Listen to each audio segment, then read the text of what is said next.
Hi everyone, welcome back to my channel. This is Josie's Point of View, where we focus on human interest stories from the Carolinas and beyond. Today it's Tuesday and it's March the 14th, 2023. Thank you so much for tuning in. If you're new to my channel, I'd like to extend to you a warm welcome. Thank you so much for stopping by. I hope you find the information here to be informative.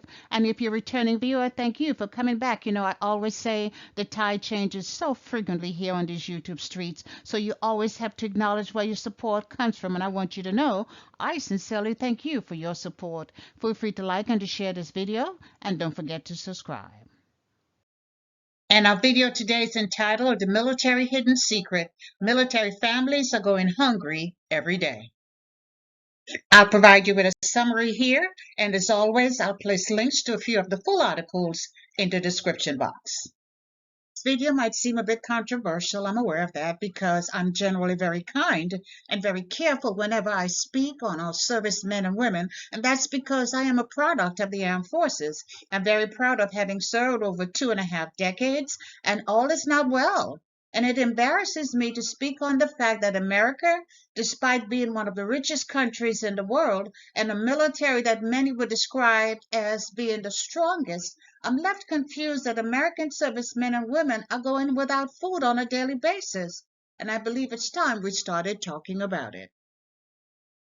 So let me begin with an acknowledgement that hunger in America is a real problem. Yes, we know that, or we should know that. Report says that in 2021, 1 in 6 people in the United States struggle with hunger. Imagine that. We have a population of over 330 million people in this country, and 1 out of every 6 are facing hunger. And the statistics, that was 2021 statistics. And for 2022, it shows that hunger is trending in the wrong direction. The numbers have grown to 1 in 4 people in this country struggling with issues with food. And we know that families with young children, they suffer the most. Politically correct word that's being used now is food insecurity. And essentially, it means there is a lack of consistent access to enough food for every person in a household to live an active, healthy life. This can be a temporary situation or it can last a long time. So, food insecurity means you either don't have enough food sometimes or you don't have enough food a lot of times. But the key is there are times when you're still going hungry. I wanted to take this opportunity to share with the public to increase public awareness on what is going on with our military servicemen and women. And I wanted you to know that food insecurity or hunger is not just a civilian problem. No, it's not. We have military service members and their families who go without enough food every day. Every day. So I'll take a few minutes to share what I discovered in my research, and then I'll update you on what military leaders are now doing to address this problem. So let me begin by saying that food insecurity in the military is not anything new. This has been happening for a very long time, and for reasons that are unclear, military leaders have not been able to address the problem. And each day, thousands of military service members still experience problems with having enough food. In fact, in a recent military study, it was shown that approximately 280,000 active duty service members, or nearly 1 in 4, experience problems with not having enough food. The report also states that approximately 120,000 of the number previously mentioned experience very low food insecurity, meaning that periodically they eat less, they miss meals. Now these are just active duty service members, okay? It does not include spouses or children of the service member, and it also does not include members of the reserves and their families, which means that the actual number are much greater than what you see reported, and I think that is just so shameful.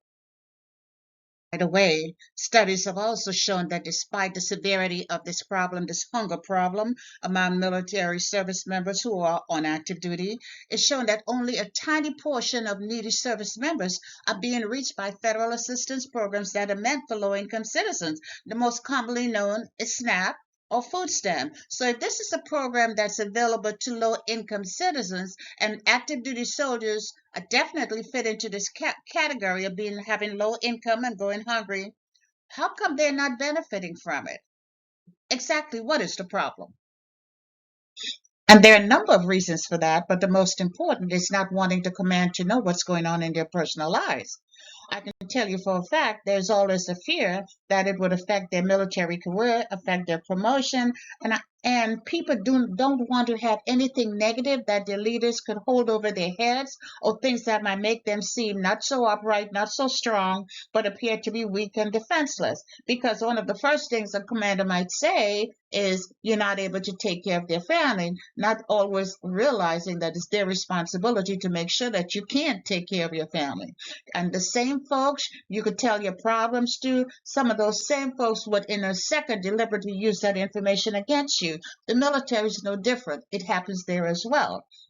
So they don't want to be embarrassed by having their information shared with peers and subordinates, making them embarrassed in front of their peers. So what do? They struggle, and many of them make adjustment in their eating habits, and even if it means at times they have to go without food.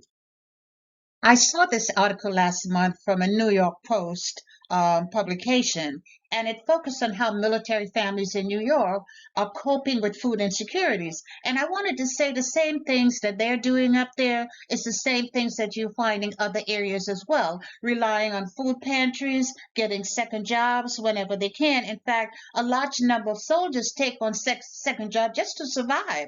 And there was one family in our local area who shared with the media in an interview. The woman talked about having to donate plasma and driving for DoorDash just to make ends meet. And let us not forget that spouses also face many barriers to consistent work because they move around so much that sometimes it's difficult for them to find employment. They may leave a good job and go someplace else and just can't find one. And then childcare creates even a greater dilemma for a young family trying to work outside the home because when it comes to childcare and its associated costs, that family often has to decide which is cheaper. Is it cheaper for the spouse to stay in the home and take care of the child and use those funds to take care of the food and other family essentials rather than to hire a babysitter or to get outside child care services? And there was another article I read where family members talked about rationing meals and having to stay without, sometimes miss a meal in order that the young children would have sufficient food to eat. And it's hard for me to understand why soldiers who put their lives on the line in defense of this country, I just can't understand why the military has not made this a greater priority. And you might ask, so what is the military leadership doing to address this urgent problem among service members and their families? And it appears it has already made its way to Congress. They're talking about it. So it means this matter is being addressed at the highest level of military command. So what are they doing besides acknowledging that there is a problem? Now, there's an article this past September, and the headline reads U.S. Army recommends food stamps for soldiers struggling with inflation. Now, I can't make this up. For soldiers who are having difficulty meeting ends meet, the Army's recommended that they apply for food stamps. It's all true. And earlier this month, we also saw it was very prevalent in the news that there was going to be some significant reduction in the food stamp benefits. So I wonder how that's going to work. And let's go back to the Army's recommendation that soldiers who are struggling apply for food stamps. What are you going to do to make it easy for them? What are you going to do to remove the stigma that's associated with it? Because soldiers, regardless of how much they need, if they believe others are going to find out, they're just not going to apply for it. They're just not going to do it. And another question, will the military make it easy for them to go through the process? Are they going to give the soldier time off that's needed to sit for hours in a food stamp office away from the demands of an active military life? Tell me, how is it going to work? I'm just asking. Well, this is what Fort Bragg is doing to help with this problem. Earlier this month, I saw this headline that a WIC office had opened on Fort Bragg, and WIC is Women, Infants, and Children. The article states that the office is a joint venture with Fort Bragg in collaboration with the Cumberland County Department of Health.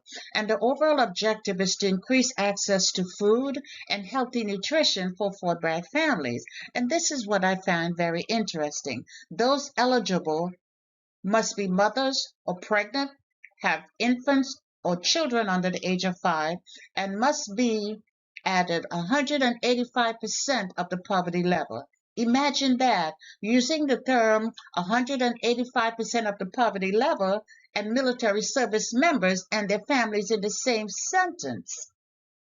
It's not only shocking, I think it's shameful. And here is a bit more information on the WIC office, just in case I have viewers who are currently in my local area. And as you can see, you must have an appointment, and here are the hours and the number for the appointment line. And at the very bottom, there's the full address for the office location. If you can use it, by all means, feel free to do so. Feel free to pass it along. And I've also placed this information in my description box. And here you have direction to the office, and this direction is from the All-American Gate, telling you exactly how to get there. It's very specific, and whoever did this came up with an excellent job. You may not be able to find many things in Fort Bragg, but you definitely won't have any problem finding the WIC office. And the second set of directions showing access from the Honeycutt Gate. Again, the directions are very, very specific, and they really went out of the way to make it easy for individuals to find this location. Awesome job. But there's one burning question that I have. Since this WIC program has such strict eligibility criteria, you have to be mothers or pregnant, have infants or children under the age of 5, and you must be 185% of the poverty level.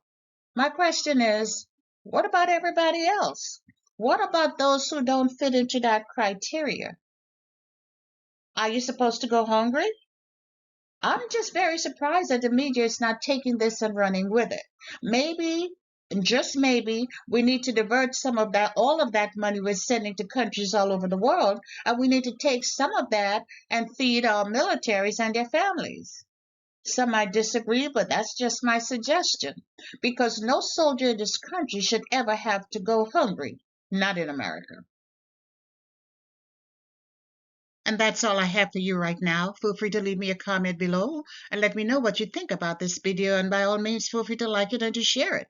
And if you haven't done so already, I want to invite you to subscribe to my channel by clicking on that red subscribe button. It's on the bottom right-hand corner of your screen. And if you click on the bell that looks just like this one, that's the notification bell.